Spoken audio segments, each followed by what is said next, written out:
आप और हम मृत्युलोक में आ गए, मृत्युलोक में हमारा जन्म हो गया, मृत्युलोक में हम पहुंच गए। पर मृत्युलोक में जन्म लेने के बाद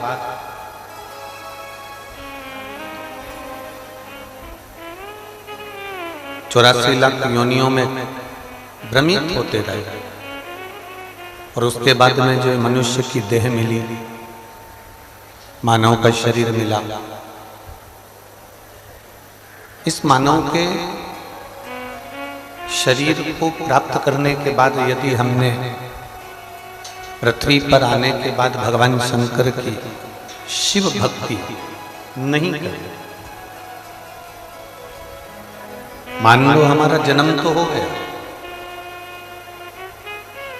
हम आ भी गए, इस मृत्यु लोक में हमारा जन्म भी हो गया, पर हमने अगर शिव भक्ति को धारण ही नहीं करा तो फिर हमारा जन्म लेना सार्थक नहीं।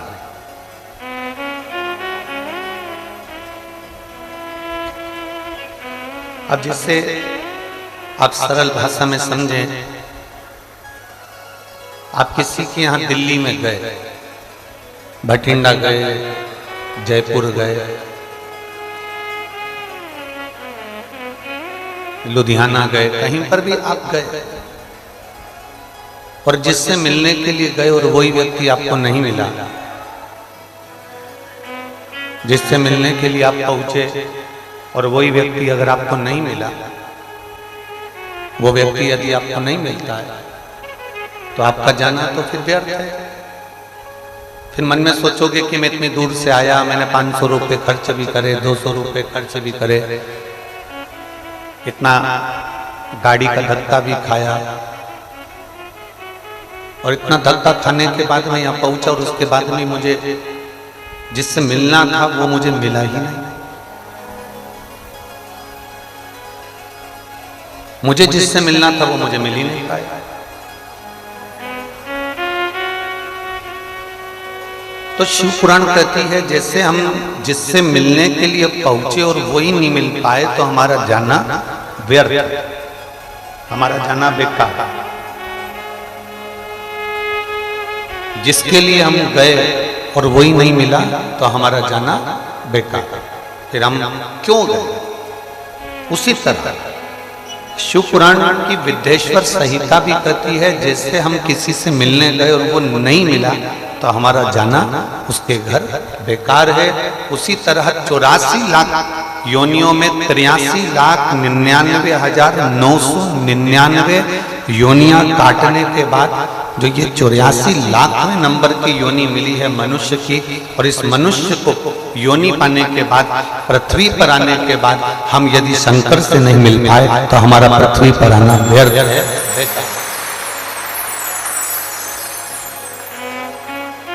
फिर हमारा जन्म लेना बेकार, फिर हमारा पृथ्वी पर आना बेकार, फिर हमारा जन्म लेना बेकार।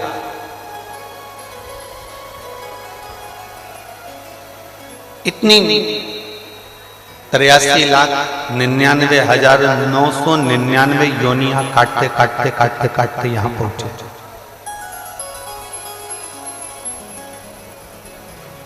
और इतनी योनियां काटने के बाद भी ये 84 लाखवें नंबर की जो योनि मिली और इस योनि को पाने के बाद भी अगर हम शंकर के नहीं हो पाए, हम भगवान के नहीं हो पाए तो हमारा जीवन व्यर्थ।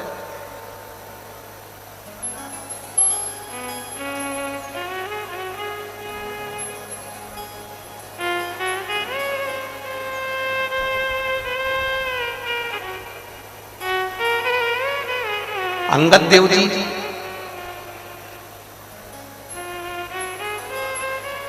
जो गुरु नानक देव जी कहते थे वो श्री अंगद देव जी भी कहते।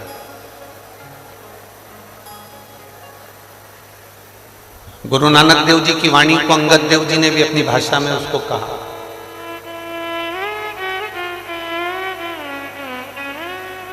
श्री अंगद देव जी ने एक बात बड़ी सुंदर कही है, बहुत सुंदर।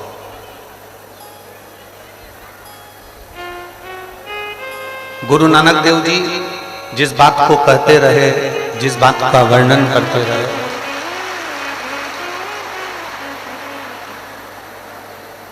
गुरु नानक देव जी जिस बात को कहते रहे, गुरु नानक देव जी जिस बात का वर्णन करते रहे,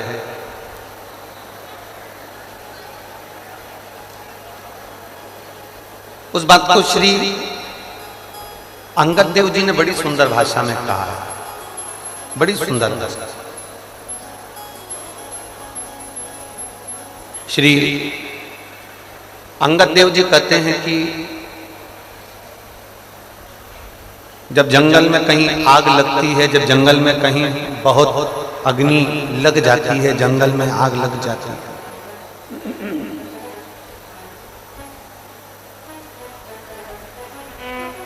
और जंगल में जब आग लगती है तो जो हिरण है वो हिरण जंगल से भागता है।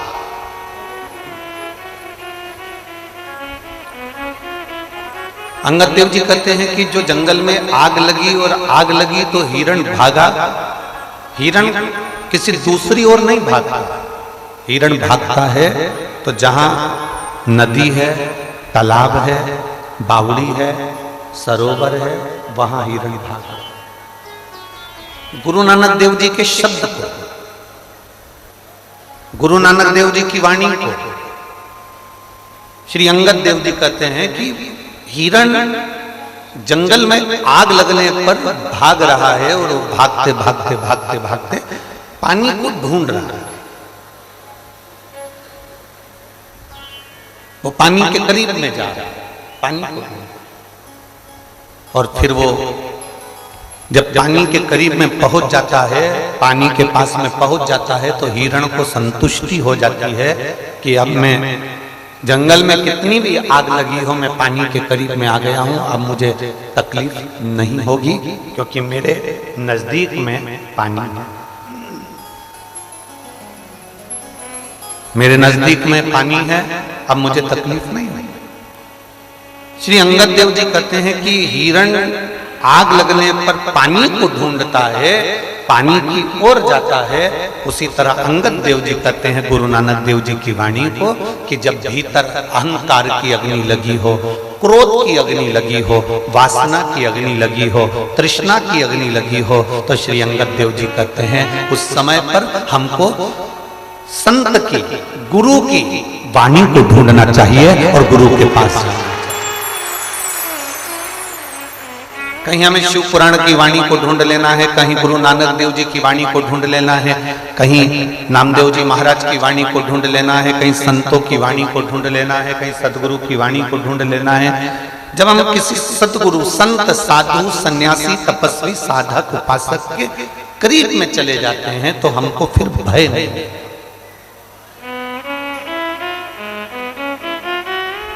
तारा बाबा जी की कुटिया में कथा चल रही है, करवाने वाले कौन है? तारा बाबा। आयोजक कौन है? तारा बाबा। करवा कौन रहे हैं? तारा बाबा। किसके घर में बैठे हो? बोलते जाओ जम के, तारा बाबा। रोटी किसकी खा रहे हो यहाँ 7 दिन रहकर? तारा बाबा। ठीक है, अब जरा विचार करिए, आयोजक भी वही है, करा भी वही रहा है, खिला भी वही रहा, पर प्रस्तुति हमारी है।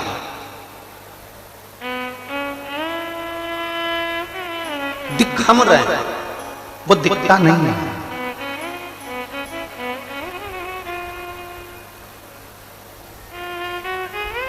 जो संत होता है, जो साधु होता है, जो सद्गुरु होता है,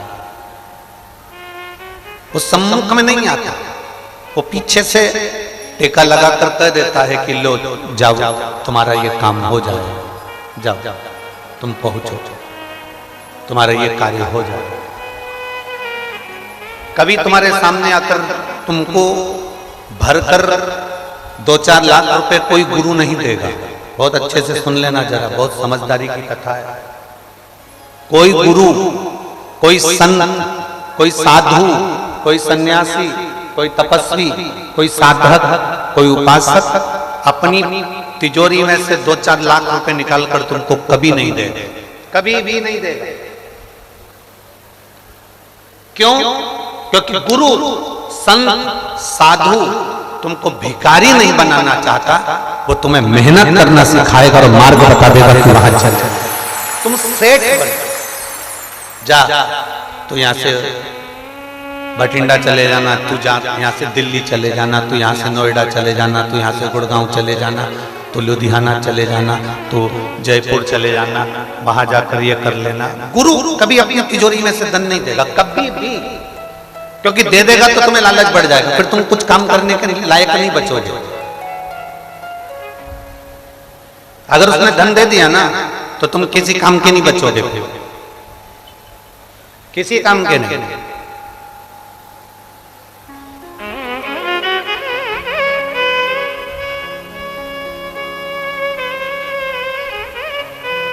एक चेला, हम पहले इस कथा को बोल चुके हैं तो उसमें आपके स्मरण में रहा होगा, उसके स्मरण में आपको आएगा। एक चेला, उसकी बहन की शादी है और बहन की शादी है और उसको आश्रम से जाना है। अब गुरुजी से कैसे कहे कि मेरी बहन की शादी है, फिर भी उसने मन करा कि मैं अपने गुरुजी से ये कह देता हूं कि मेरी बहन की शादी। गुरुजी के पास में इतनी सारी प्रॉपर्टी है, गुरुजी के पास में इतना बड़ा मठ बना हुआ है, इतना बड़ा आश्रम बना है, तो गुरुजी मेरी बहन की शादी में 2-4 लाख रुपए, 25-50 हजार रुपए दे दे। शिष्य ने गुरुजी से कह दिया, गुरुजी मेरी बहन की शादी है, मैं कुछ दिन के लिए जा रहा हूं, चले जाऊं? गुरुजी ने कहा चले। गुरुजी हम बहुत गरीब हैं, हमारी परिस्थिति ठीक नहीं है, हमारी परिस्थिति ठीक नहीं है, चले जाओ। चल। गुरुजी लड़के वालों ने डिमांड भी बहुत करी है, पर हमारी इतनी औकात नहीं है। गुरुजी ने कहा ठीक है चले। अब शिष्य ने कितनी बात घुमा कर गुरुजी को बताई, पर गुरुजी ने एक बार भी नहीं किया कि अंदर से तिजोरी खोल के 50 हजार रुपए दे दूं, चले जा। नहीं। अब वो जाने लगा तो गुरुजी ने आवाज लगा कर कहा, सुन, सामने एक झोला रखा है, उस झोले में 5 किलो अनार रखे हैं।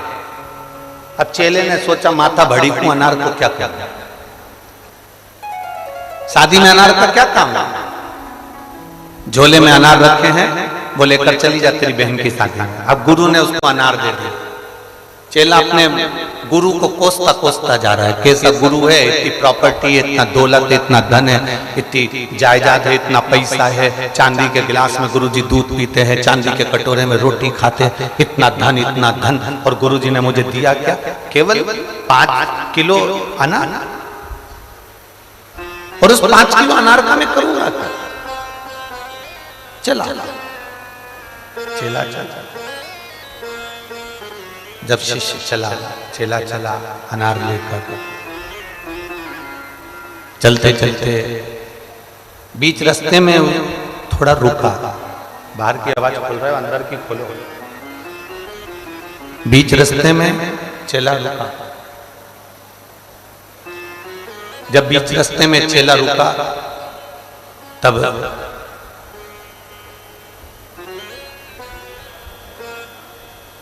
एक राजा बीमार पड़ गया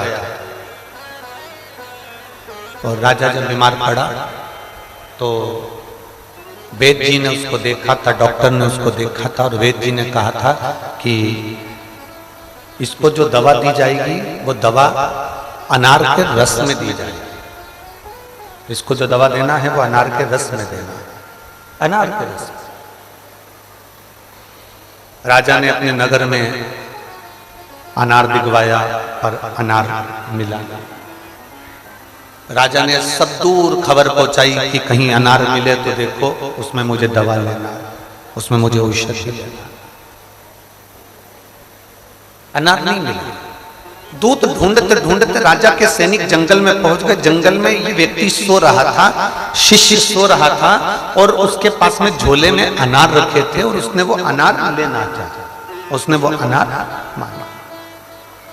शिष्य ने कहा ये मेरे गुरुजी ने दिया है, मेरी बहन की शादी के लिए गिफ्ट है।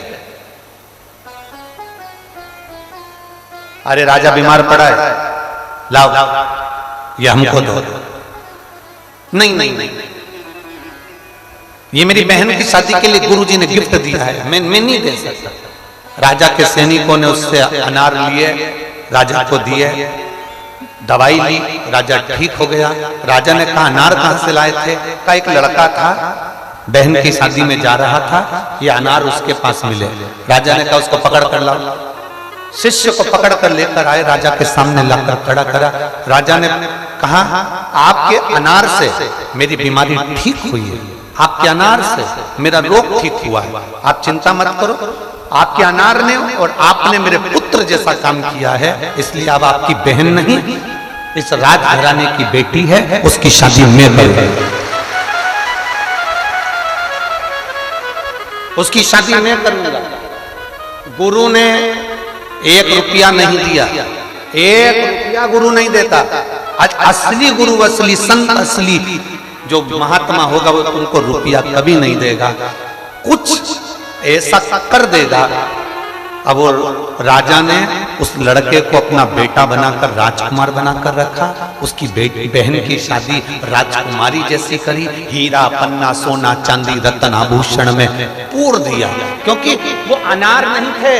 गुरुजी पर अगर भरोसा कर कर लेकर गए हो कि गुरु ने दिया है, गुरु ने दिया, ये कम ना दिया। लोग कहते हैं गुरुजी के पास इतना है, गुरुजी देते क्यों नहीं? गुरुजी के पास इतना है, गुरुजी देते क्यों नहीं?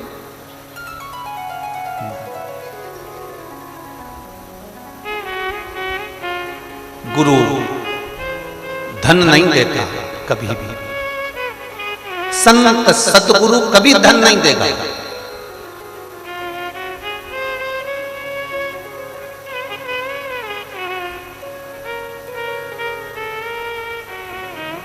गोपाल जी हमारे पास में भी लोग आते हैं ना यहाँ पर, ये आप इनसे पूछना, हमने कई बार हमारी व्यासपीठ से बात कही, आप लोगों के स्मरण में होगी कि व्यासपीठ पे दर्शन करने आओ तो यहाँ कोई भेंट नहीं चढ़ाना दर्शन करते से।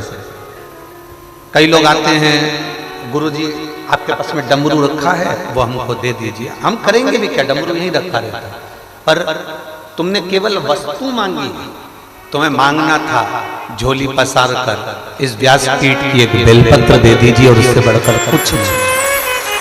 एक बेलपत्र, एक बेलपत्र का फल क्या होता है, एक बेलपत्र का स्वरूप क्या होता है, एक बेलपत्र का कीमत क्या है?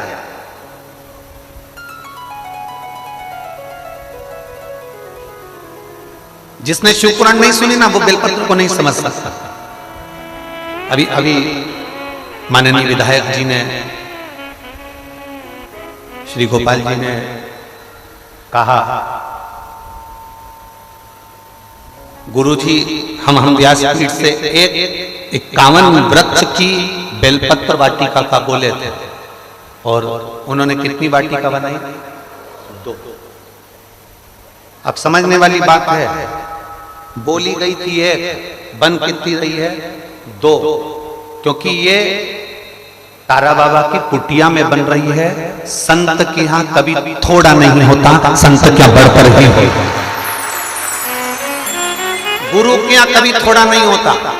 गुरु नानक देव जी के किसी भी गुरुद्वारे में चले जाओ, आप किसी भी भारत की भूमि के किसी गुरुद्वारे में चले जाओ, भारत की भूमि के किसी गुरुद्वारे में जाना, तुम पहुंचोगे, पहुंचकर कहोगे हमको लंगर चखने को मिलेगा क्या? मां मना कर ही नहीं सकता, वो बोलेगा ही नहीं कि यहाँ लंगर नहीं है, तुम नहीं चख सकते, यहाँ पर हमारे पास व्यवस्था नहीं है, रोटी नहीं है, सब्जी नहीं है, या ये नहीं है, या भाजी नहीं है, वो बोलेगा ही नहीं। तुमने बस कहा, और तुमने कहा लंगर चखना है, लंगर दे, तो वो तुरंत करेगा, बैठो अभी आए। ना का संबोधन नहीं है, और थोड़ा नहीं होता। गुरु के दरवाजे पर थोड़ा है ही नहीं, गुरु के दरवाजे पर तो अरे लुटा दिया भंडार काशी वाले ने, कर दिया माला माल काशी वाले ने, लुटा दिया भंडार काशी वाले ने, कर दिया माला माल काशी वाले। यहाँ गुरु के दरवाजे पर कुछ कम नहीं, कुछ भी कम नहीं। गुरु का द्वार होता ही ऐसा, थोड़ा तो होता ही नहीं। बहू में और सास में बहुत बड़ा अंतर होता है। आप कहोगे सियोर वाला महाराज सिरसा में पकड़ के बैठा है बहू और सास को। बहू और सास में एक बहुत बड़ा अंतर होता है। बहू भोजन उतना बनाती है गिन के, जेठ जी 5 रोटी खाएंगे, देवर 4 खाएंगे, भतीजा 3 खाएगा, बेटी 2 खाएगी और 2 रोटी एक्स्ट्रा बनाकर रखती है। माँ सास घर की बुजुर्ग माँ कभी गिनकर रोटी नहीं बनाती, वो हमेशा ऐसी बनाती है कि 4 हो जाए तो खाकर चले। संत सतगुरु माता पिता की ये दृष्टि होती है करुणा की कि कोई आए तो भूखा ना जाए। कोई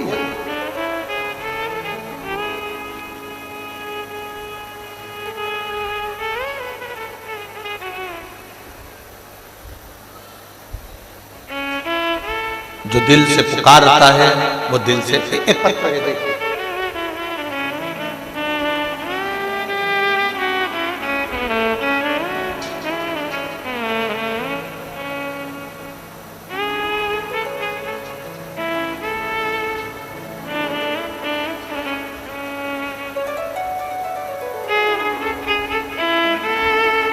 मेरा नाम सरिता है, मेरी उम्र 30 साल है।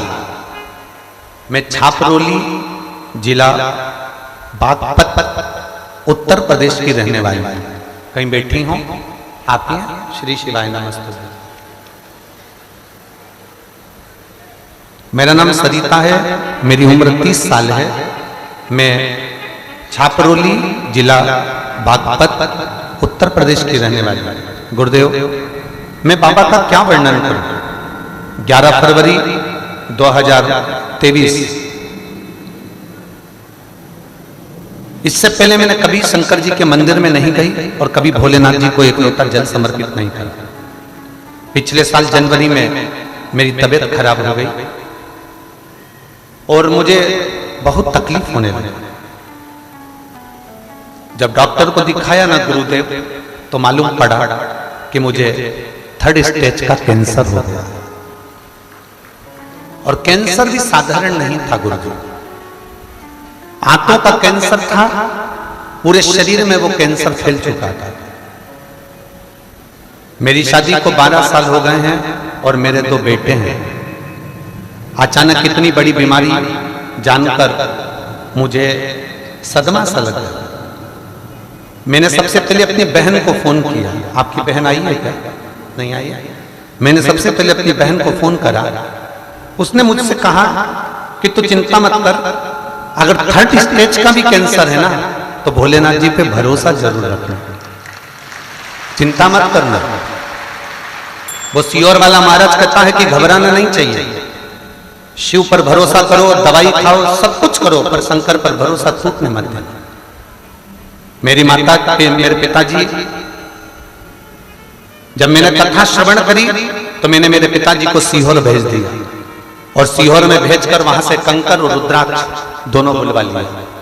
रुद्राक्ष को पानी में गला देती, शिवजी को जल चढ़ा देती, कुंदकेश्वर महादेव के नाम से उसको पी लेते, शंकर जी पे चढ़ी हुई बेलपत्र को खाती, शंकर जी का स्मरण करती, शिव मंदिर में झाड़ू पोछा लगा देती, पूजन कर देती। तुरंत एक और झटका दिया। मेरे पति और ससुराल वालों ने मेरा इलाज करवाने से मुझे मना कर दिया कि ये 3rd स्टेज का कैंसर है, बचना तो है नहीं, तो इलाज क्या कर रहा है। तब लगभग 1 साल हो गया। 1 साल में मायके में ही रही और मेरे महादेव की सेवा करती रही। मेरा भाई मेरा सहायता करे। हम 6 बहन और 1 भाई हैं। मेरे भाई ने मुझे दिल्ली के सबसे बड़े अस्पताल में, मैक्स अस्पताल में मेरा इलाज करवाना चालू करा। डॉक्टर ने मेरे भाई को कह दिया और मेरे सामने ये कह दिया कि ये बचेगी नहीं, इसका 3rd स्टेज का जो कैंसर है वो पूरे शरीर में फैल चुका है, दवाई करा रहे हो पर उसका कोई फायदा नहीं होगा, 10% भी बचने के चांस नहीं है, इसको ले जाओ। हम बाबा पर छोड़ दिए और फिर हमने बाबा को ही समर्पित कर दिया। एक लोटा जल चढ़ाती, रुद्राक्ष का पानी पीती, शिव जी का जो कंकर लाए थे उसकी पूजन करती, मंदिर में घंटों सेवा करती। बाबा का मैं क्या गुणगान करूं। मेरे बाबा ने ऐसी कृपा कर दी कि आज मैं पूर्ण तरह से ठीक हूं और बाबा को नमन करने के लिए एक बेलपत्र ले जाओ, आ जाओ, एक बेलपत्र ले जाओ। मैं पूर्ण तरह से ठीक हूं और मैं बाबा को नमन करने, ये कृपा शिव कर सकता। अकाल मृत्यु वो मरे जो काम करे चंडाल का, और काल उसका क्या बिगाड़े जो भक्त हो।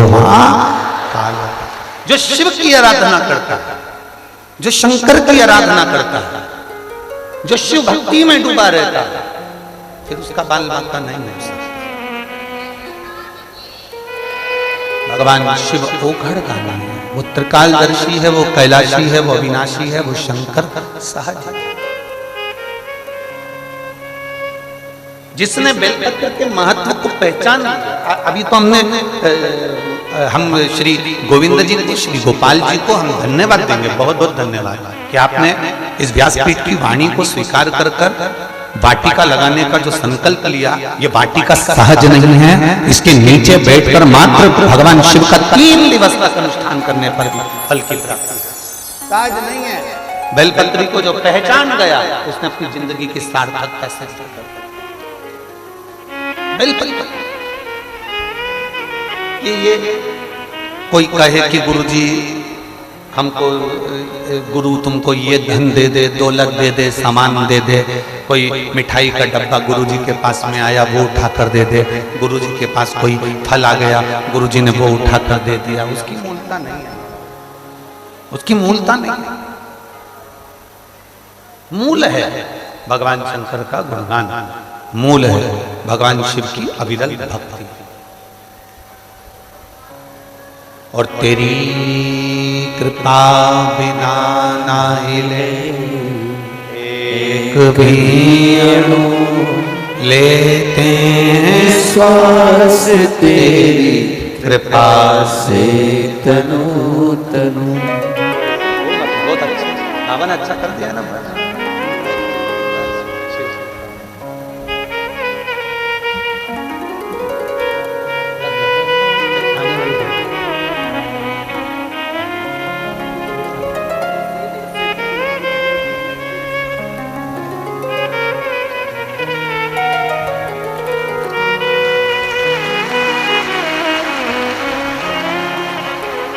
तेरी कृपा बिना ना हिले एक भी अणु, लेते हैं श्वास तेरी कृपा से तनु तनु।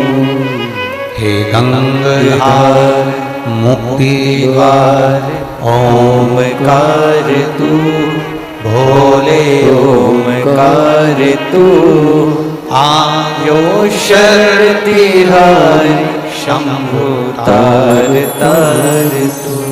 बखान क्या करूं मैं राहों के ढेर का, चपटी भभूत में खजाना कुबेर का।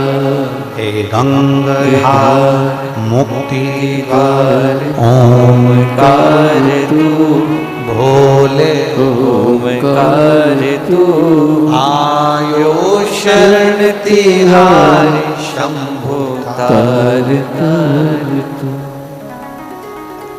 जो पहचान गया गुरु धन नहीं देगा, कोई संपदा नहीं,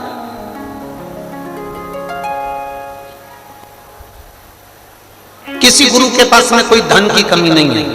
अच्छे से सुनना चाहिए।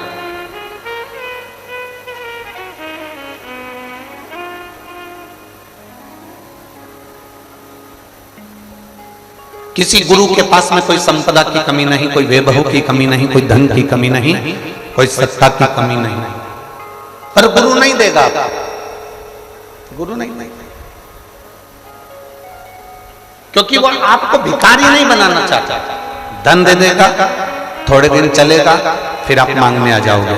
गुरुजी बहुत दुखी हूं। गुरुजी फिर दे देंगे, तुम फिर मांगने आ जाओगे। गुरु भिखारी नहीं बनाना चाहता, गुरु भिक्षुक नहीं बनाना चाहता। मेरा शंकर भी ऐसा है, मेरा शिव भी ऐसा।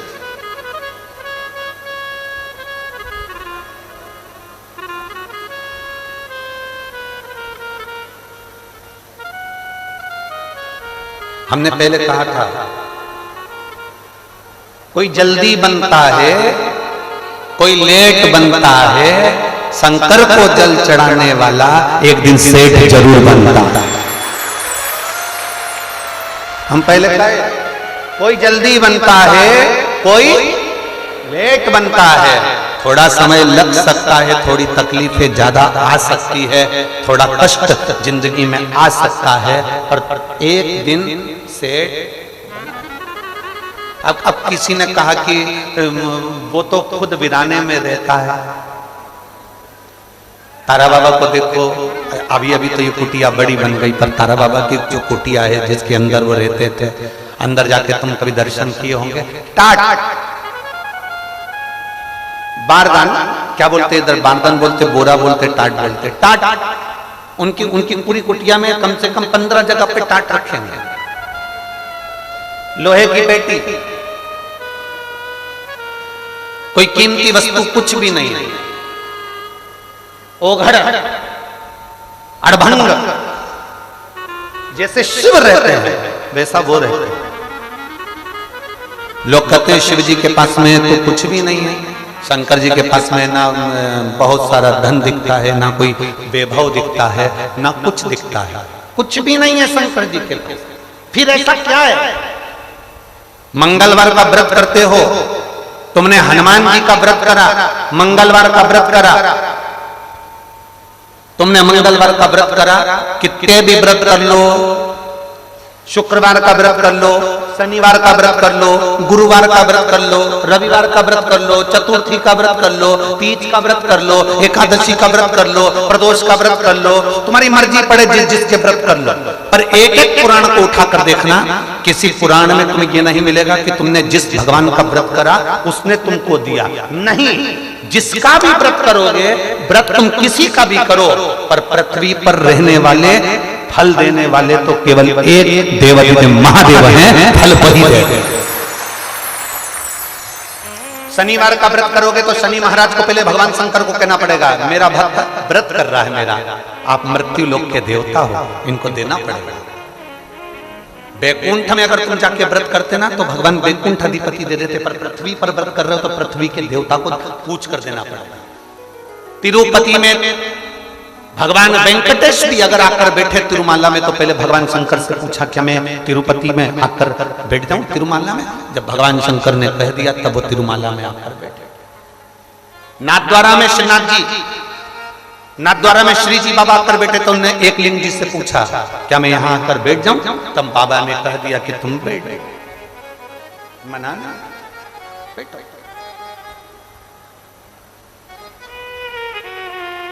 तुम किसी का भी व्रत करो, तुम्हारी मर्जी पड़े उसका व्रत करो, तुम्हारी मर्जी पड़े जिसका व्रत करो, तुम्हारा जो मन पड़े उसका व्रत करो, पर फल जिसका तुम व्रत कर रहे हो वो फल नहीं देते, शंकर भगवान को देना पड़ता है देवताओं के कहने पर कि इसने व्रत किया इसको फल दूंगा।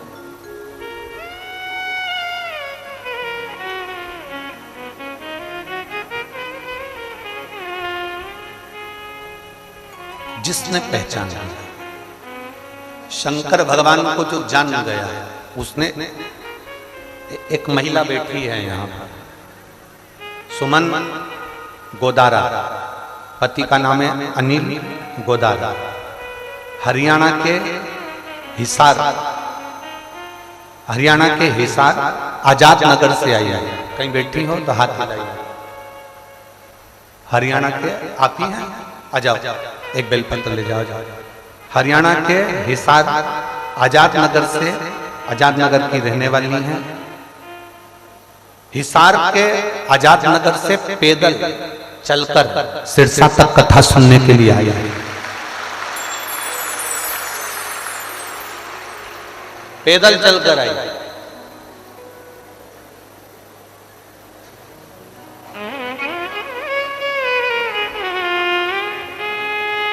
1 महीने से अन्न का दाना नहीं खाया इस महिला ने। 1 महीने से अन्न को ग्रहण नहीं किया, 1 महीना हुआ। केवल बाबा के भरोसे चलकर कुछ बाबा से विनती करी थी, उसने स्वीकार कर ली। कथा सुनने के लिए दिल से कहीं नजदीक में हो और मैं जाऊं बिना। गोपाल जी, कई पत्रों में ऐसा लिखा है लोगों ने, ये भक्तों ने, कि कई माताओं ने पत्रों में लिखा है कि कई माताओं ने पशुपति व्रत सिरसा में कथा हो जाए उसके लिए भी करे। कई माताओं ने पशुपति व्रत कि सिरसा में कथा हो।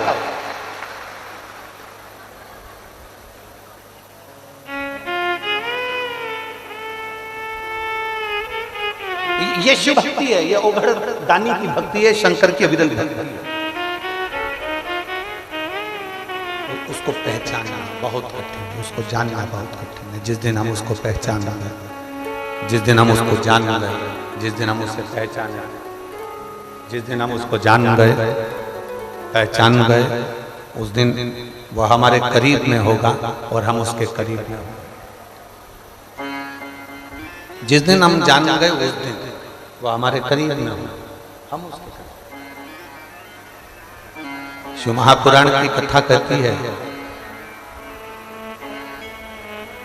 हिरण भागता है पानी की ओर और मनुष्य को भागना चाहिए संत सद्गुरु की वाणी की।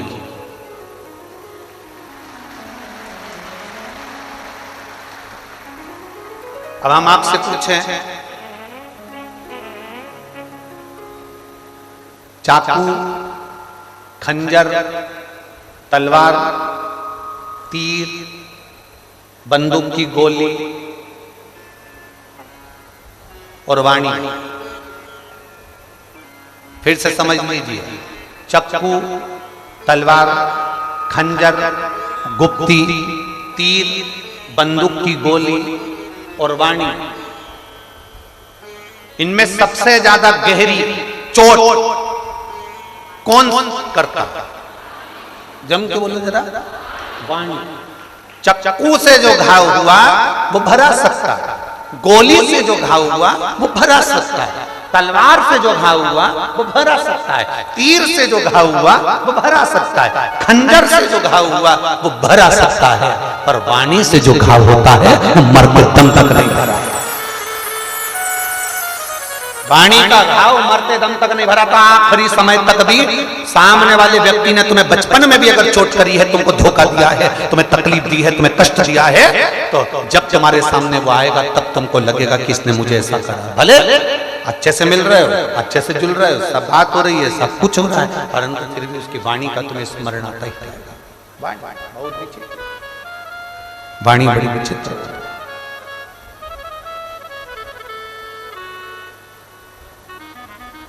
खंजर से तेज चलती है, इसीलिए आप लोगों से हमने बार बार कहा कि हिरण पानी की ओर जाए, तुम गुरु की, शिवपुराण की, संत की, साधु की वाणी की ओर जाए, तुम वाणी की।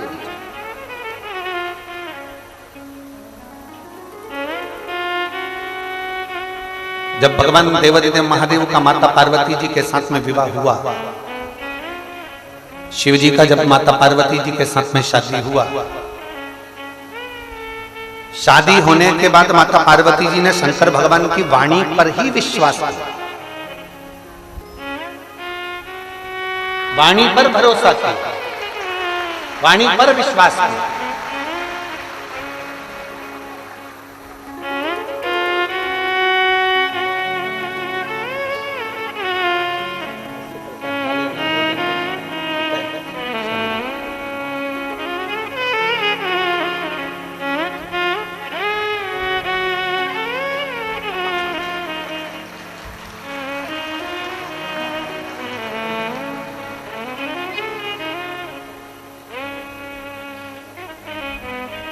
शिव की वाणी का भरोसा बड़ा प्रबल है, और जिसने शंकर की वाणी का भरोसा रखा है,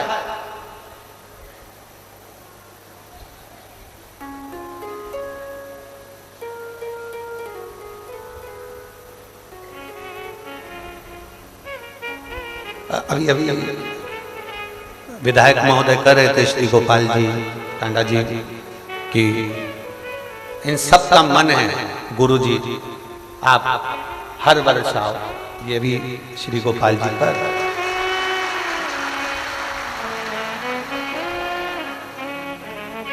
हमारा और तुम्हारा कोई बैर नहीं है, हो कोई हमारी तुम्हारी दुश्मनी नहीं है कि हम नहीं है।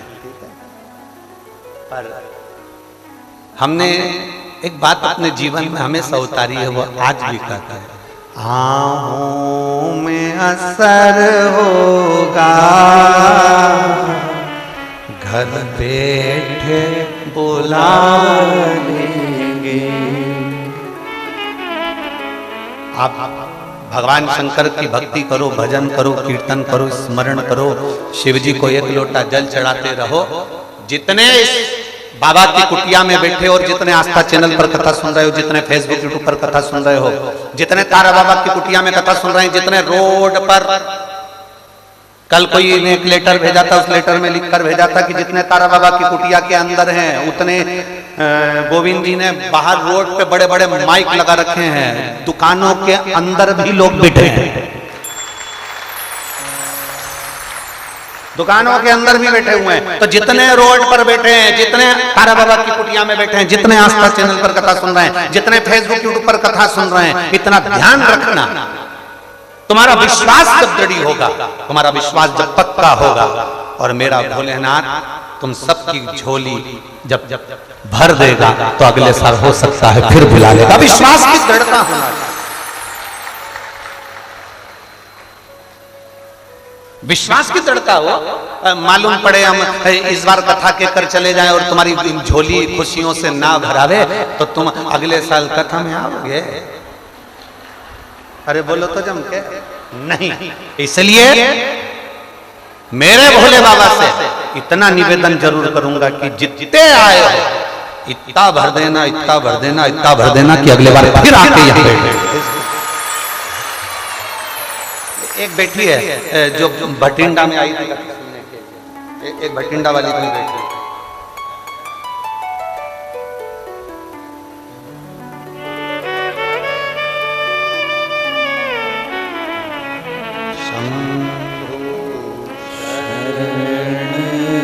पड़ी मागो घड़ी रे घड़ी दुख काटो दया करी ने दर्शन आओ शंभो शरण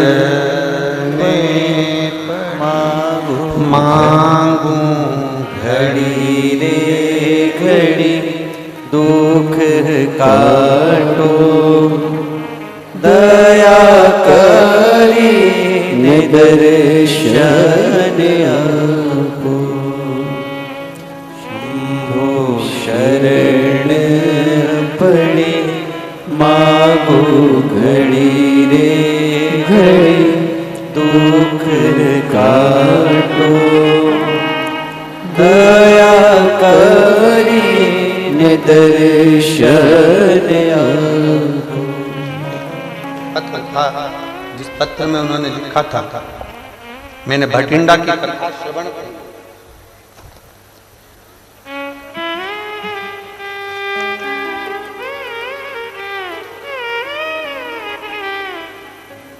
और भटिंडा की कथा सुनी।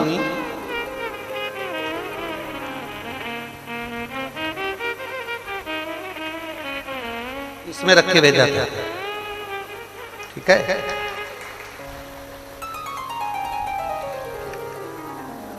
मेरा नाम नीरू गोयल है, मेरे पति का नाम प्रशांत गोयल है। मैं मंडी गोविंदगढ़ पंजाब की रहने वाली हूँ। कहीं बैठी हूँ तो हाथ हिलाइए। हाँ ठीक है, दिख गए। श्री शिवाय नमस्ते। मैं मंडी गोविंदगढ़ पंजाब की रहने वाली हूँ। मेरा मोबाइल नंबर यह है। बाबा के चरणों को नमन करती हूँ। श्री गोपाल जी को, गोविंद जी को साधुवाद देती हूँ, धन्यवाद देती हूँ, जिन्होंने हमारे भाग्य को चमकाने के लिए शिव पुराण की कथा को करवाया। साधुता एक लोटा जल का मैं वर्णन करना चाहती हूँ। मेरा भोले बाबा कोई साधारण नहीं है गुरुदेव। मेरे ओघरदानी ने ऐसी कृपा कर दी। मेरी बेटी का नाम तन्वी गोयल है। उसने नीट का एमबीबीएस की तैयारी के लिए कोचिंग लेनी थी, परंतु हमारे पास में इतना पैसा नहीं था। पारिवारिक स्थिति ऐसी नहीं है गुरुदेव कि कहीं से धन की व्यवस्था हो सके। तब आपके मुख से हमने कथा में सुना था, शिव महापुराण की कथा में पंडाल में शंकर के आए हुए भक्त को मौका मिल जाए तो एक जरा सा मुख झूठा जरूर करा देना। बन सके तो अपनी बोतल का पानी पिला दो, चाहे अपने घर से कुछ लाए हो वो खिला दो, पर उसको खिलाना चाहिए। मुख झूठा जरूर करा। हमारे पास में इतना नहीं था। हम भटिंडा की कथा में पहुंचे और हम केवल थोड़े से बिस्कुट के पैकेट लेकर हम वहां पहुंचे और हमने वो बिस्कुट का पैकेट वहां पर खिलाया। हमको नहीं मालूम था कि मेरा बाबा इतनी जल्दी कृपा कर देता है और इतनी दया कर देता है। गुरुदेव, जिस समय पर हमारी कोई औकात ही नहीं थी, मेरे भोलेनाथ ने ऐसी कृपा कर दी कि बिना 1 रुपए के दिए मेरी बेटी का नीट एमबीबीएस का कोचिंग और पूरा चीजें उसकी क्लियर हो गई। बाबा, आप तो कह जाते हो कि पंडाल में बैठकर कथा सुनने वाला खाली नहीं जाता, पर हमको लगता है आपकी वाणी को शंकर स्वीकार करता है। इसलिए हमारे पास में इतना भी नहीं था कि हम बच्चों को अच्छे से एजुकेशन कराते। भटिंडा की कथा और सिरसा की कथा में कोई अंतर नहीं है गुरुदेव, केवल 1-1.5 महीने का अंतर है। पर 1 महीने के अंदर मुंह झूठा कराने का क्या फल होता है, कोई मुझसे पूछे। आज बाबा की कृपा से 20-20, 25-25 लाख भी बाबा मुझे प्रदान कर रहा है और मुझे कोई कमी नहीं। मैं बाबा को धन्यवाद देने के लिए, ये शिव तत्व ओघड़ी है। ऐसा हाथ हिला दो देने के बाद, श्री शिवाय नमस्ते। गुरुदेव दुनिया के आगे हाथ फैलाते थे, कोई साथ नहीं देता था, पर जब से शिव पुराण की कथा सुनी है तब से मेरे बाबा ने मेरा हाथ नहीं छोड़ा, वो देने में पीछे नहीं हटता। ये शिव तत्व, बैठिए बहन, शिव तत्व इसी को कहते हैं। शंभु त्रिकालदर्शी, कैलाशी, अविनाशी, शंकर उदार। उसकी कृपा को पहचानना कठिन, उसकी दया को जानना कठिन।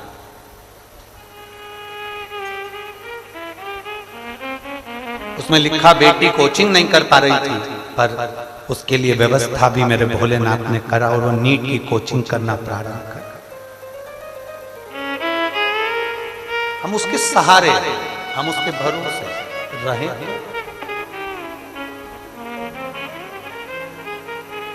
और खाली ना जाता कोई दर से तुम्हारे, खाली न जाता कोई दर से तुम्हारे, मैं भी खड़ी हूँ नन्ही बाहें फसारे, अपने हृदय से लगा लगा लो, गिरा जा रहा हूँ, उठा लो उठा भोले अपने दर से अब तो ना टालो, गिरी जा रही हूँ, उठा लो उठा लो। उसकी कृपा, उसकी उदारता, उसकी दया इतनी प्रबल होती है, बस भरोसा दृढ़ होना चाहिए, विश्वास पक्का। बैठो कथा में, आप सियोर वाले महाराज को सुनने के लिए नहीं आए, आप केवल शिव महापुराण की कथा को सुनने के लिए नहीं आए। आप 7 दिन भगवान शंकर से, तारा बाबा जी से, तारकेश्वर महादेव से मिलने के लिए आए हो और अपना दुखड़ा बाबा को सुनाने के लिए आए। केवल सियोर वाले महाराज से कोई मतलब नहीं होना चाहिए तुमको, स्पष्ट बात है जो है। आप ये ना सोचिए कभी भी कि सियोर वाले महाराज से मिलना है हमको, सियोर वाले महाराज से हमें मिलना पड़े और उनसे हम कुछ बोलें, वो हमारा दुख कम कर दें, सियोर वाला महाराज तुम्हारे दुख काट दे। सियोर वाले महाराज का दुख तो खुद महादेव काटता है, तो वो काय का किसी का दुख काटेगा ना। भरोसा शिव जी पर रखिए, विश्वास शंकर पर रखिए।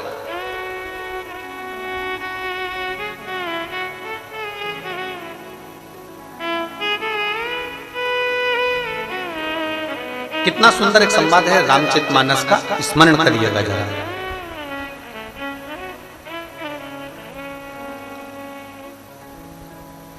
रावण को मालूम पड़ा कि भगवान भक्तों को तारते हैं। किसको तारते हैं? जम जम के बोलो जरा, भक्तों। रावण को मालूम पड़ा कि भगवान भक्तों को तारते हैं।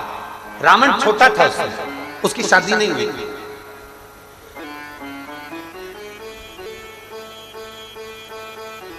अनमैरिड, शादी नहीं हुई, संबंध पक्का भी नहीं हुआ था रावण,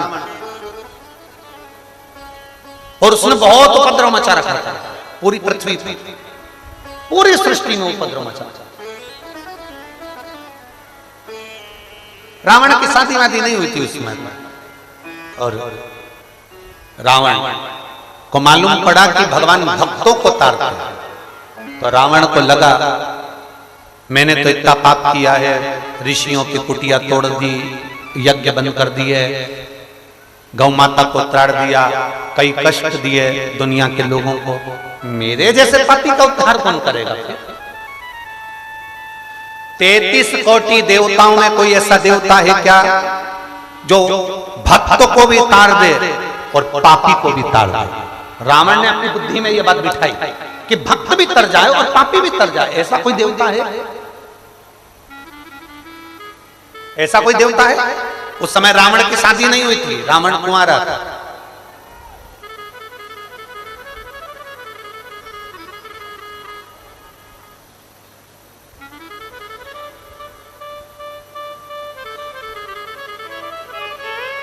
रावण भटकता रहा, उसने सुना भगवान भक्तों को तारता है, पर मैंने तो पाप कर्म किया है, मुझे कौन तारेगा? 33 कोटि देवताओं में कोई ऐसा देवता नहीं है जो भक्तों को भी तार दे और पापी को भी तार दे। रावण भटकते भटकते भटकते भटकते एक बार मंदोदरी से मिल लिए। शादी नहीं हुई थी, कुंवारे थे उस समय पर, मंदोदरी से मिले, पहली बार मिलना हुआ। मंदोदरी कांटों में से अपने लहंगे को निकाल रही और रावण उसको देखकर ठाके लगाकर हंस रहा। बहुत तेज रावण के चेहरे पर हंसी थी और मंदोदरी अपना लहंगा निकाल रही थी, अपना लहंगा कांटों में से निकाला। रावण ने ठाका लगाया, हंसा। मंदोदरी ने घूर कर रावण को देखा, लंकाधिपति लंकेश को देखा। देखते से ही मंदोदरी ने रावण से कहा, आप मुझे कांटों में फंसा हुआ देखकर मुस्कुरा रहे हो, थोड़ी सहायता करोगे तो मेरा ये लहंगा, मेरा ये वस्त्र इस कांटे में से निकल जाए। रावण ने मंदोदरी से प्रश्न किया। शायद दुनिया में शादी करने से पहले लोग 50 प्रश्न करते हैं लड़की से, तुम पढ़ाई क्या करी हो, तुम्हें रसोई घर का सारा काम आता है, तुमने कोचिंग कहाँ करी है, कौन सी कंपनी में जॉब है, तुम्हारी हॉबी क्या है, तुम कितने बहन भाई हो, तुम सिलाई कढ़ाई बुनाई सब जानती हो, तुम कहाँ घूमना पसंद करती हो, तुम्हारे फ्रेंड कितने हैं, तुम मोबाइल पर क्या देखती हो, क्या चलाती हो, क्या करते हो। लड़का लड़की से 50 प्रश्न करता है, लड़की लड़के से 50 प्रश्न करती है, पर शायद पहली बार ऐसा विवाह हुआ होगा जिसमें मंदोदरी और रावण का संवाद हुआ। शायद आपने ये कथा आज तक सुनी कि नहीं सुनी, हमको नहीं मालूम। पर शंकर का भक्त रावण, शिव का भक्त लंकेश मंदोदरी से जब पहली बार मिला और पहली बार मिलने पर रावण ने मंदोदरी कर रही है, मेरा लहंगा निकालने की जगह तुम हंस रहे हो, ठाका लगा रहे हो, मुस्कुरा रहे हो।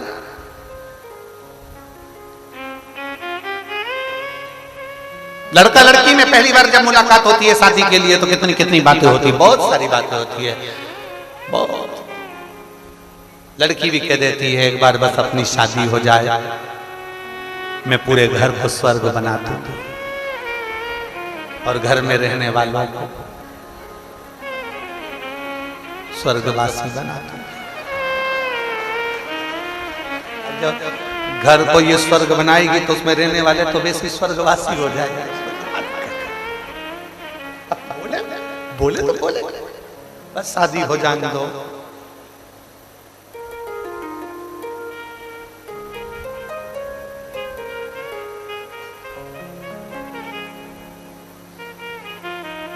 बड़ी विचित्र विचित्र बातें लोग शादी के पहले इतनी बड़ी बड़ी बातें करते, इतनी बड़ी बड़ी बातें, इतनी बड़ी बातें, मैं तुझे राजकुमारी बना के रखूंगा।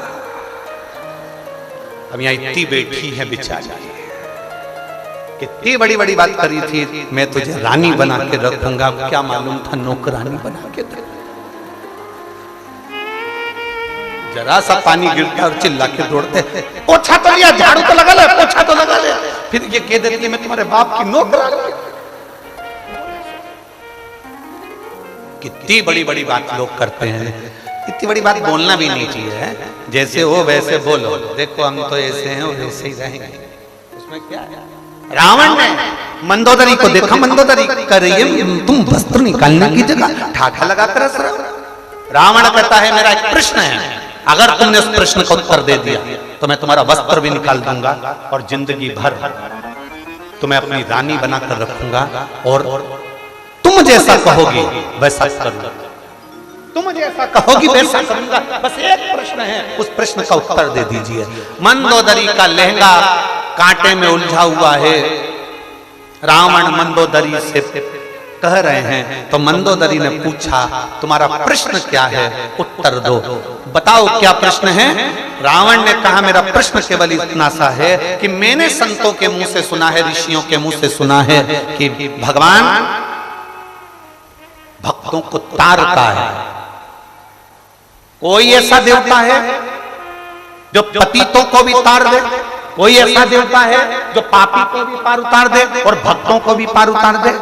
मंदोदरी ने उसी समय मुख से कहा वो केवल एक है, वो कैलाश पर रहने वाला देवाधिदेव महादेव है। इससे पहले रावण कभी शंकर को नहीं भजता था, इससे पहले रावण कभी शिव का स्मरण नहीं करता था, इससे पहले रावण कभी शंकर का स्मरण नहीं करते थे।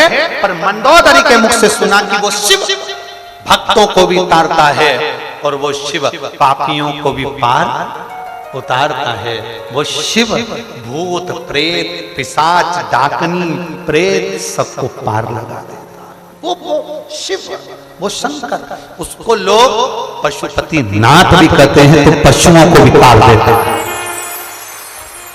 उसका एक नाम श्रंभेश्वर है। श्रंभेश्वर मतलब एक पक्षी, पक्षियों को भी पार लगा देता है। पशुपति नाथ बनकर पशुओं को पार लगा देता है। महेश्वर बनकर संसार की संरचना का आनंद पा देता है। वो साधारण नहीं।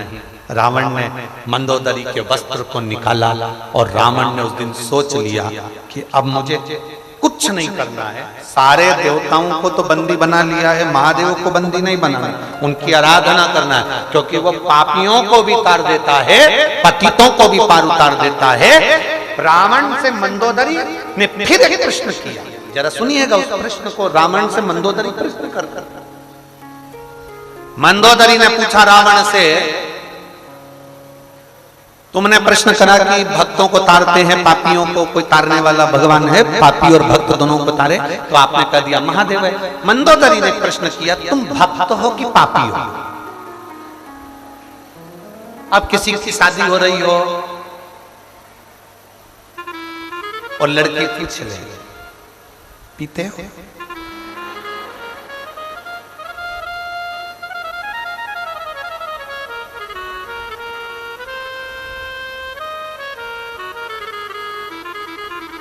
लड़का मुस्कुरा के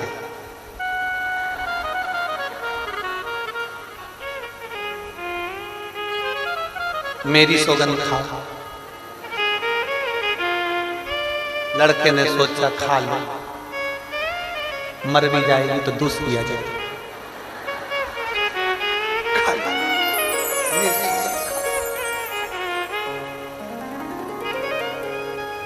अब मंदोदरी कर रही है कि तुम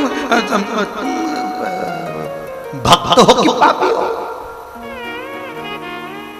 तुम भक्त हो कि पापी हो? रावण कहता है संसार सागर में जितने जन्म लेते हैं वो कौन से पुण्यात्मा होते हैं। मृत्यु लोक में जो जन्म लेता है उसको पृथ्वी पर आकर झूठ बोलना ही पड़ता है, छल करना ही पड़ता है, परिवार को पालने के लिए चलाने के लिए कपट करना ही पड़ता है। इसलिए कोई भक्त नहीं है सब के हृदय में थोड़ा न थोड़ा कोई क्रोध, काम, लोभ, आसक्ति, वासना, तृष्णा, सबके अंदर झूठ, प्रपंच, संसार में जन्म लेने के पास ये रहता ही है। तो संसार में जितने जन्म लेते हैं उसका पाप कर्म तो उसके साथ रहता है। मैं मेरे लिए प्रश्न नहीं कर रहा हूं कि पापी को कौन तार सकता है, मैं तो पूरे पृथ्वी की बात कर रहा हूं कि संसार में रहने वाले मनुष्य से एक न एक बार मृत्यु लोक में जन्म लेने के बाद पाप होता ही है, उसको तारेगा कौन? तो मंदोदरी ने कह दिया केवल एक हर समस्या का हल एक बस एक लोटा जल। अब कोई तुम में से कोई कह दे मैं कभी झूठ नहीं बोली।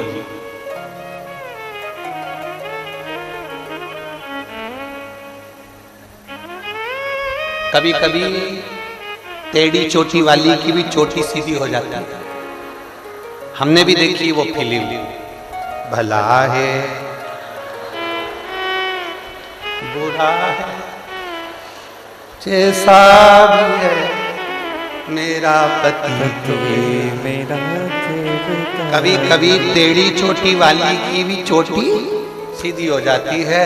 पर याद रख लेना मनुष्य की देह मिल जाए और तुम कहो कि मैं झूठ नहीं बोलता, तुम मनुष्य की देह मिल जाए और तुम कह दो मैं कपट नहीं करता, मनुष्य की देह मिल जाए तुम कह दो मैं ईर्ष्या नहीं करता, मनुष्य की देह मिल जाए और तुम कह दो कि मैंने किसी को धोखा नहीं दिया, मनुष्य की देह मिल जाए और तुम कह दो कि मैंने किसी को गाली नहीं दी, मनुष्य की देह मिल जाए और तुम कह दो मैंने किसी का अहित नहीं करा। तो भूतोना भविष्यते अहंकार, काम, लोभ, आसक्ति, वासना, तृष्णा, क्रोध ये मनुष्य की देह में भगवान देकर भेजता है। इसलिए पृथ्वी पर अगर जन्म हुआ है तो एक बार शंकर भगवान का भजन जरूर करना, क्योंकि पापी को भी पार उतारने वाला वो शिव है।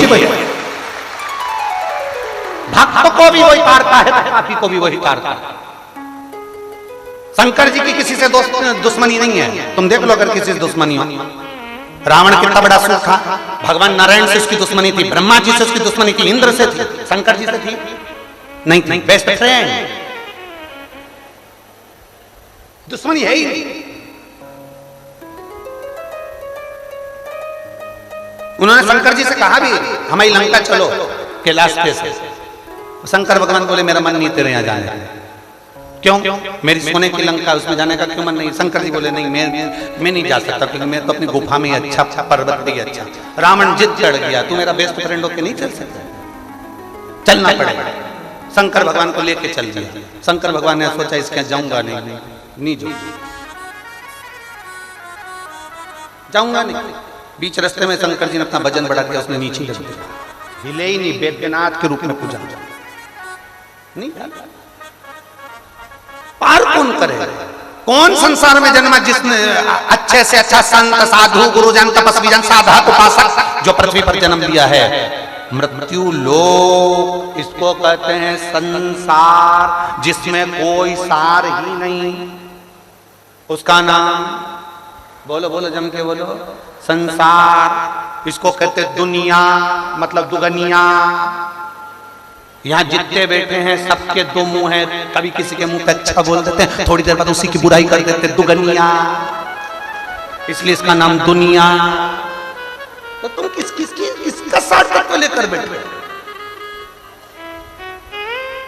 यहाँ दुनिया में बहुत लोग चिल्ला चिल्ला के कहते हैं भैया जी संघर्ष करो हम तुम्हारे। अरे बोलो तो जम के, भैया जी संघर्ष करो हम तुम्हारे। अब ईमानदारी से बोलो, साथ होते तो संघर्ष की जरूरत क्या पड़ती? खा मतलब तुम साथ नहीं हो, बस चिल्ला रहे हो। केवल चिल्ला रहा है, भैया जी संघर्ष करो, हम तुम्हारे साथ हैं। साथ होते तो संघर्ष करना ही क्या पड़ता जी, संघर्ष की जरूरत ही क्या पड़ती, पर संघर्ष करना पड़ रहा है क्योंकि अपने अपने नहीं हो पा।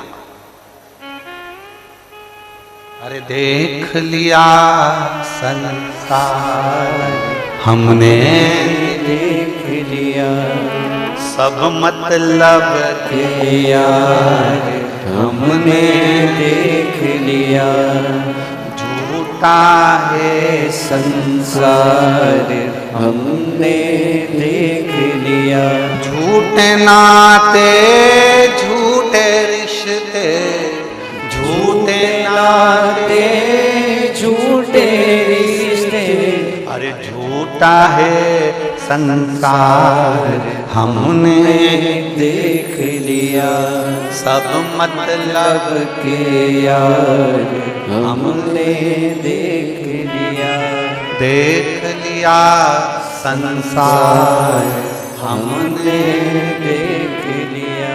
क्या देखा? रावण ने केवल अपने लिए नहीं कहा। अब कोई लड़का होता इस जगह पर, मंदोदरी ने प्रश्न किया, तुम भक्त हो कि पापी? अगर तुम्हारी शादी हो रही होती तो तुम कितने कितने सारे गुण बताए जाते हैं, कितने गुण। हमारी लड़की बड़ी सुशील है,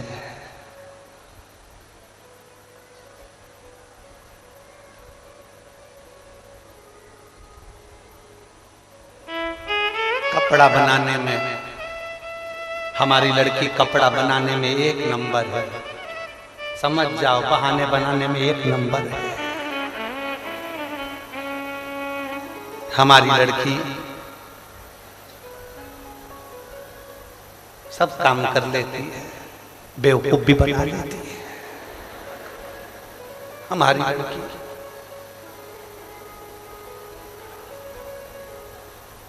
कभी पार्लर नहीं जाती क्योंकि 24 घंटे पार्लर में बैठी रहती है, आती नहीं।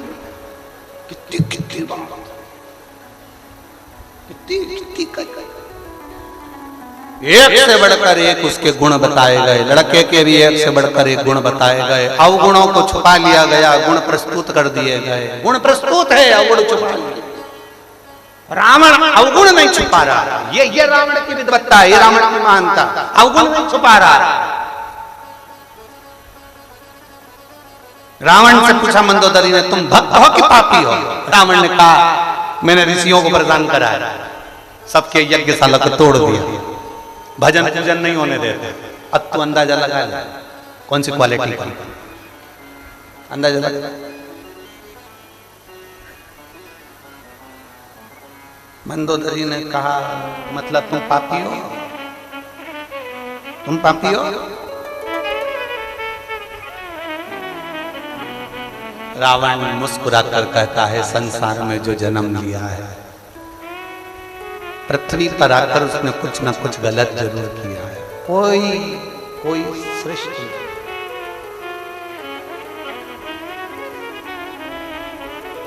ये संसार कोयला की कोठी, ये संसार कोयला की कोठी, दाग लगे दामन में मन तू मत पड़ रे उलझन में, मत पड़ रे उलझन में, नर तू मत पड़ रे उलझन।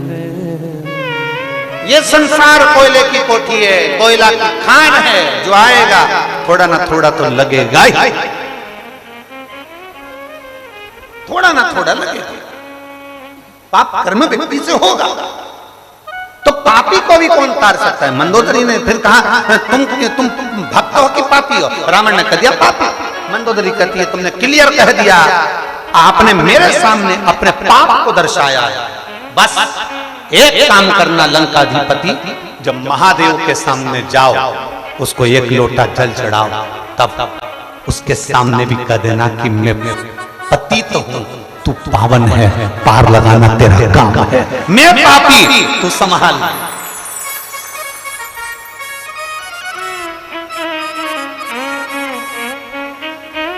उसके सामने जाकर कहो कि मैं पापी हूं, मैं पतित हूं, तू पावन है। और हम क्या करते हैं, हम बहुत शरीफ बन के जाते हैं भगवान के मंदिर में, शंकर जी के मंदिर में इतने शरीफ बनकर जाते हैं, भगवान के मंदिर में इतने शरीफ बन के जाते हैं, मेरे बराबर कोई पुण्यात्मा नहीं, मेरे बराबर कोई धर्मात्मा नहीं, मेरे बराबर कोई सत्कर्म करने वाला नहीं, मेरे बराबर कोई दान करने वाला नहीं, मेरे बराबर कोई पुण्य करने वाला नहीं, मेरे बराबर कोई व्रत करने वाला नहीं, मेरे बराबर कोई अनुष्ठान करने वाला नहीं। हम भगवान के सामने बहुत अच्छे बनकर जाते हैं। नहीं, भगवान के सामने जाना तो ये कहना, मैं पतित तू पावन, मैं पापी तू भगवान। भक्तों को तो बहुत पार लगाया, मेरे जैसे पापी को भी पार लगा देना, इतनी सी कृपा मेरे ऊपर कर।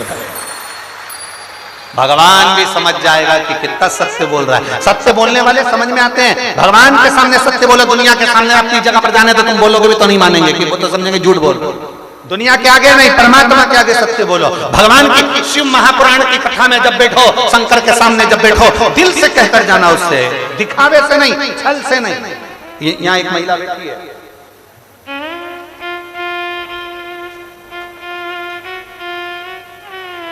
मेरा नाम सुनैना सिंवर, गांव साहूवाला, प्रथम जिला सिरसा, हरियाणा। कहीं बैठी हो तो हाथ हिला सकती हैं। कहीं बैठी हो, सुनैना सिंवर, साहूवाला, प्रथम जिला सिरसा, हरियाणा। विषय, मेरी मम्मी को कैंसर था। कहीं बैठी हो तो हाथ हिलाइए। अच्छा, इधर हाथ हिला। श्री शिवाय नमस्ते। आ जाओ, एक बेलपत्र लेकर चल जाना। मेरी मम्मी को कैंसर था, 2022 में आंख का कैंसर हुआ था। 2 साल बाद पता चला मेरी मम्मी को सेकंड स्टेज पर कैंसर आ गया। सिरसा के भंवरलाल डॉक्टर ने भी हमें बताया कि मम्मी को कैंसर है। हम उनको भटिंडा, हिसार, चंडीगढ़ लेकर गए, पर सभी दूर यही बताया कि उनको कैंसर है और ऑपरेशन के लिए कहा गया। पर मेरी माता की अवस्था देखकर कैसे उनका ऑपरेशन करा गुरुदेव। तब मेरी बुआ की बेटी ममता को फोन किया, उसने मुझे बताया कि पशुपतिनाथ का व्रत चालू कर दो। पशुपतिनाथ का व्रत करोगे और शंकर जी पर अगर भरोसा करोगे, वो सीहोर वाला महाराज कहता है शिव पर करा भरोसा कभी टूटता नहीं है। आप भरोसा करो, किसी को सीहोर भेजो, वहां का कंकर और शंकर मंगवा, वहां का रुद्राक्ष मंगवा। बाबा, हम बाबा की प्रार्थना कर सीहोर भेजे, कंकर शंकर बुलवाया, पशुपतिनाथ का व्रत करना प्रारंभ करा। आपने प्रदोष का एक उपाय बताया था, वो उपाय हमने करना प्रारंभ करा। बाबा, हम भगवान से केवल एक ही प्रार्थना करते थे, बाबा मेरी मम्मी को ठीक कर देना। धीरे धीरे उनकी अवस्था ढलती चली गई, अवस्था में तकलीफ आने लगी। बिल्कुल बाबा ऐसी कृपा करो कि वो ठीक हो जाए। गुरुदेव, मैं शिव का क्या गुणगान करूं। बाबा बाबा है, ओघड़दानी ओघड़दानी है। शिव ने ऐसी कृपा कर दी कि आज मेरी माँ पूर्ण तरह से ठीक है। मैं मेरी माता का फोटो भी लगा रही हूँ। एक फोटो उन्होंने उनकी मम्मी का लगाया है जिसमें वो ठीक हैं, और एक फोटो जो उन्होंने लगाया अपनी मम्मी का जिसमें उनके बाल पूरे झड़ चुके हैं और शरीर उनका दुर्बल है, जो उनके पास में गले लगकर बैठी हुई हैं। आप लोग एलईडी पर देख रहे होंगे। एक फोटो जिसमें उनके पूरे बाल जा चुके हैं, पूरा शरीर दुर्बल हो चुका है, और दूसरा फोटो जब वो ठीक हो गई, जब बाबा की कृपा से पूर्ण तरह से ठीक हो गई, ये दूसरा फोटो लगाया गया है। एक फोटो जिसमें वो पूर्ण तरह से रोगी हैं, और दूसरा फोटो जिसमें वो पूर्ण तरह से ठीक हो गई। शिव तत्व की प्राप्ति, ओघड़ शंभु त्रिकालदर्शी कैलाशी अविनाशी को उसको जानना कठिन है। एक विश्वास जड़ी हुई है शिव के सामने, कभी झूठ ना कहिए। आप जाओ सारे देवताओं के सम्मुख में झूठ बोलोगे चल जाएगा, पर शंकर के कोटले पर, शंकर के मंदिर में, शिव महापुराण में झूठ का काम नहीं। झूठ सत्यम शिवम, शिव को सत्य प्रिय है।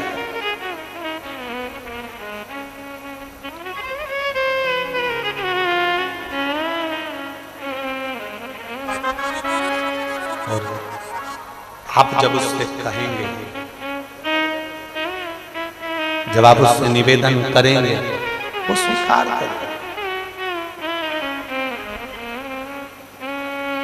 आप उसे पुकारेंगे, स्वीकार करेगा। 50 जगह पर झूठ बोलो, पर शंकर के मंदिर में कभी झूठ मत बोलो। 50 जगह पर झूठ बोलो, पर शिव की शिव पुराण में कभी झूठ मत बोलो। बैठो कथा में, बैठकर जो बाबा से विनती कर सकते हो दिल से कहो, झूठ का काम नहीं है शिव पुराण।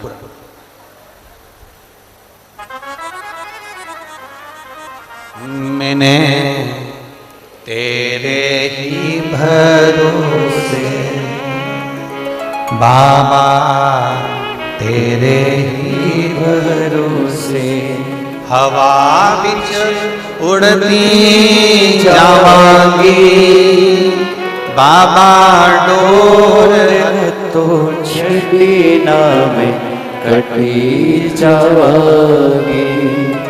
भोले मैं तेरी पतंग शंभो मैं मैं तेरी पतंग हवा बिच उड़ती जावांगी बाबा डोर तो छड़ी ना में कटी जावांगी। भोले मैं तेरी पतंग शंभो मैं मैं तेरी पतंग। शिव को सत्य प्रिय है। जहां सत्य है वहां शिव है, और जहां शिव है वहां जीवन, जम के बोल तो जरा, सुंदर है। जीवन की सुंदरता ही सत्य और शिव में है। जहां सत्य है वहां शिव, और जीवन की सुंदरता उसी में।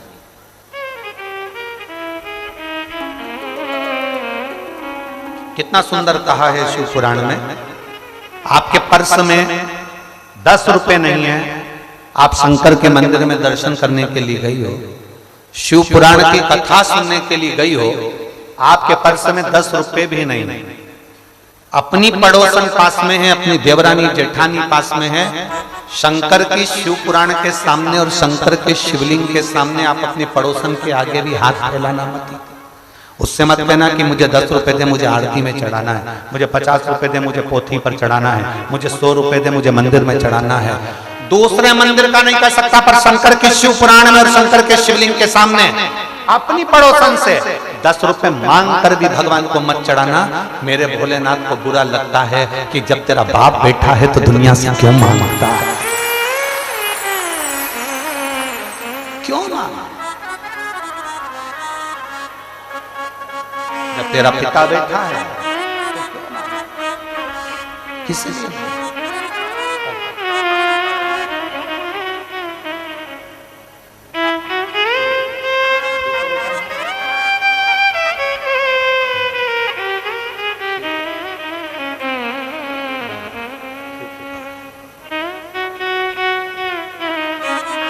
हमने पहले भी कथा में आपको सीओर आना है ना कुबरेश्वर धाम पर, आप बाबा से कहो ना भोलेनाथ जी से।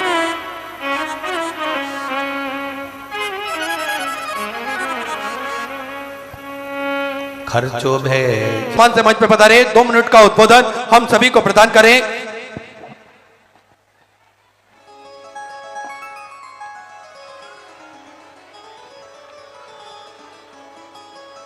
गुरुदेव के पावन चरणों में प्रणाम करते हुए आज मैं आप लोगों के लिए इतना ही कहूंगा कि आध्यात्मिक गुरु श्री प्रदीप मिश्रा जी को सुनने जो श्रद्धालु जिस श्रद्धा और भाव से पहुंचे हैं, ये मैंने इससे पहले कहीं नहीं देखा। आपके चरणों में मेरा प्रणाम है, बारंबार नमन है। कांडा परिवार के तरफ से आप सबको, माँ बहनों भाइयों को, सबको बहुत बहुत प्रणाम है। तारकेश्वर धाम की इस तपस्थली पर, बाबा तारा जी की इस तपस्थली पर, इस भूमि पर आप सब लोग गुरु महाशिव पुराण की इस कथा का श्रवण कर रहे हैं। गुरु जी के मुखारबिंद से निकला एक एक शब्द जन कल्याण के लिए यहाँ बैठकर सुनने वाले ही नहीं, जहाँ तक सब चैनलों के माध्यम से जहाँ तक इनकी आवाज़ पहुँच रही है, विश्व का कल्याण हो रहा है, ये बहुत ही बड़ी बात है। मैं इनके चरणों में बारंबार गोपाल, गोविंद और पूरे कांडा परिवार की तरफ से इनको नमन करता हूँ। महाराज जी ने 2 दिन पहले एक बात कही थी मुझको, इस पंडाल में कि गोपाल ये आदेश है कि इस तारकेश्वर धाम में आप 51 बेल लगाकर एक बेल वाटिका बनाएं, जिसमें बैठकर अगर कोई भगवान शिव का 3 दिन जप करेगा तो उसकी मनोकामना पूर्ण होगी।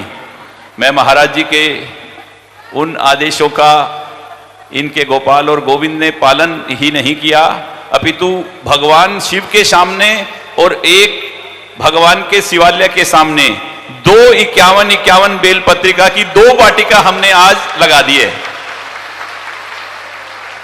ये सिरसा के और यहां आने वाले कुटिया के हर व्यक्ति के कल्याण के लिए जो इनका आदेश हुआ था वो हमने पालन किया। अब सिरसा की जनता की तरफ से मैं महाराज जी से एक बात कहना चाहूंगा, आध्यात्मिक गुरु श्री प्रदीप मिश्रा जी से, कि सीहोर तो वहां का तो कंकर कंकर शंकर है ही, और आपने मुझे कहा है तो मैं जरूर आऊंगा, पर सिरसा की जनता भी ये चाहती है कि हर साल आप यहां भी जरूर आएं।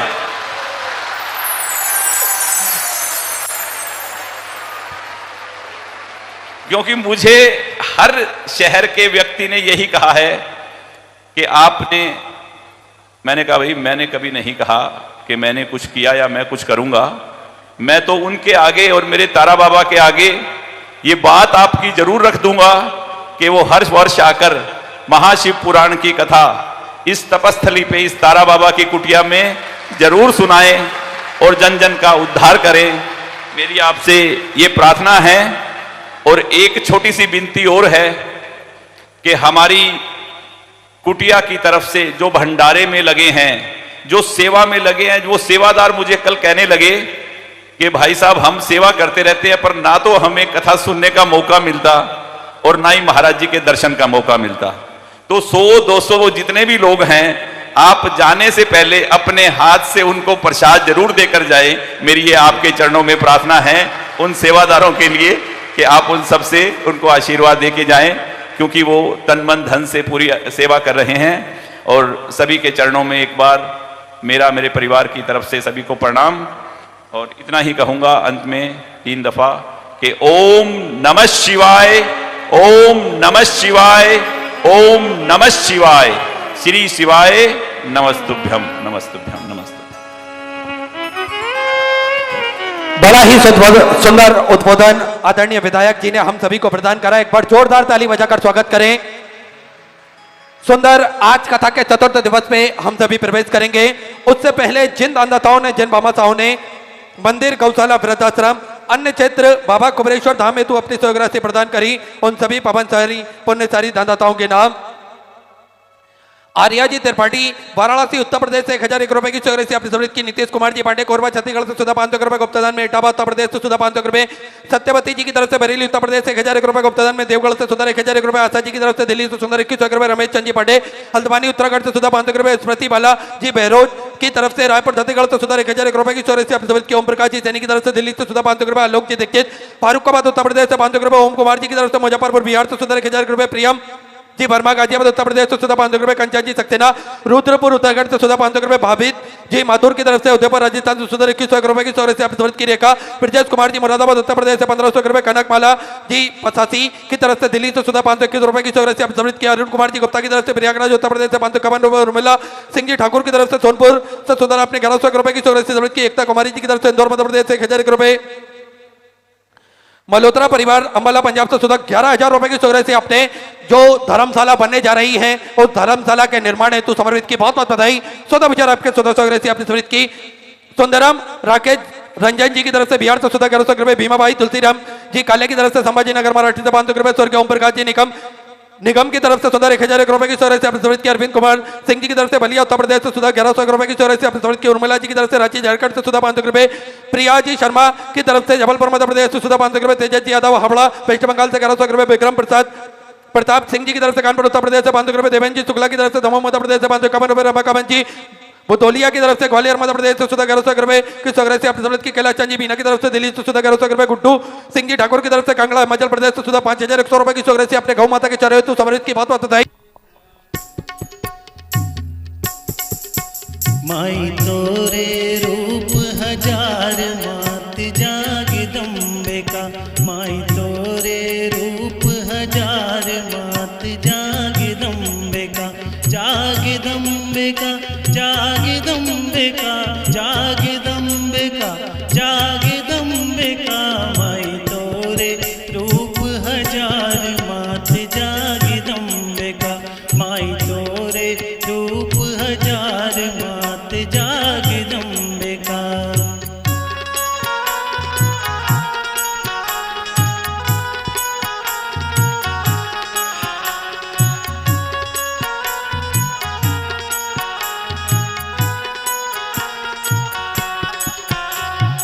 तोरे रूप हजार माई जगदम्बा भवानी तोरे रूप हजार माई जगदम्बा भवानी। तुमसे को लड़ सके कौन है सो वरदानी तुमसे को लड़ सके कौन है सो वरदानी। मधु के टब से वीर को छिन्न में दीनों मारे मधु के डब से वीर को छिन्न में दीनों मारे। सात दीप नौ खंड में सात दीप नौ खंड में हो रही जय जयकार मात जागदम्बिका माई तोरे रूप हजार मात जागदम्बिका माई तोरे रूप हजार मात जागदम्बिका।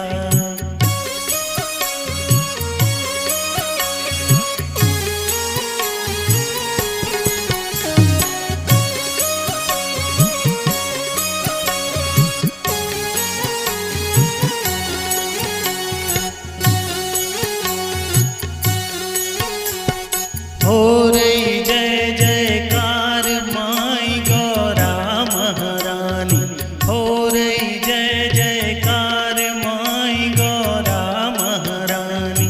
माँ सीता सरस्वती बनी राधा ब्रजरानी माँ सीता सरस्वती बनी राधा ब्रजरानी। तू कंकाली कालिका अगन लय कृपान तू कंकाली कालिका अगन लय कृपान। ओ महाकाली अंबिका अजब तुम्हारी शान मात जागदम्बिका माई तोरे रूप हजार मात जागदम्बिका माई तोरे रूप हजार मात जागदम्बिका।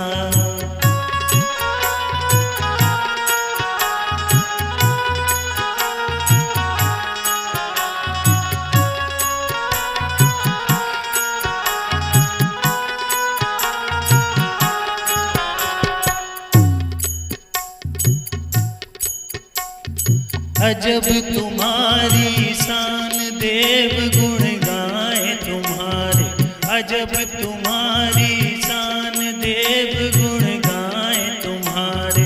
मारे असुर बलवान जगत के काज सवारे मारे असुर बलवान जगत के काज सवारे। माँ जगतारण लक्ष्मी महिमा कही न जाए माँ जगतारण लक्ष्मी महिमा कही न